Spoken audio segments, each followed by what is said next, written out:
Now, I have a question.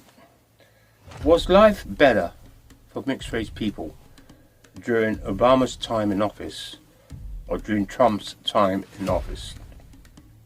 Well, I guess it depends on who you ask. I witnessed both of these administrations firsthand, so I can only offer my opinions on the subject. One thing I can say during Obama's administration was that if you were a mixed race, you were almost forcefully compelled to fit into one box. If you were mixed race during Obama's time in office, you had to identify as black, especially if you're of black and white heritage. Now, the only way you could identify as biracial was if you first identified as black. That was the prerequisite. Now, a lot of people say, well, what's the problem? I mean, if you're biracial in America, people are always going to see you as black.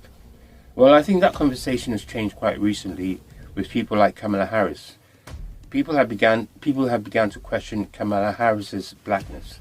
They pointed out that she's not actually black, she's actually mixed race. So I think that this has brought about a rethink on the part of mixed race people, especially in America.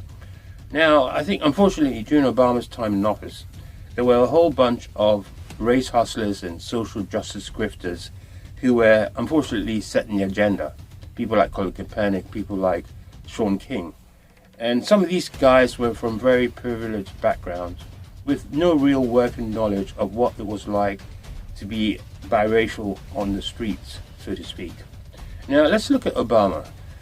I recall during his 2008 presidential campaign, he wholeheartedly identified as biracial. In fact, he often referenced both sides of his heritage, his black side and his white side. But once he got into office, he changed his tune. He shifted from being half black, half white to being half black, half Muslim. And it's indicative of the way that he pandered to both these communities. He even offered amnesty to the Hispanic community, but he rarely ever mentioned the mixed race community as a separate group. So a lot of mixed race people were taking their cue from a cynical and calculating politician. Instead of looking at themselves, instead of looking at their own experiences, instead of looking at the environment, they started looking for someone to blame for their perceived victimhood.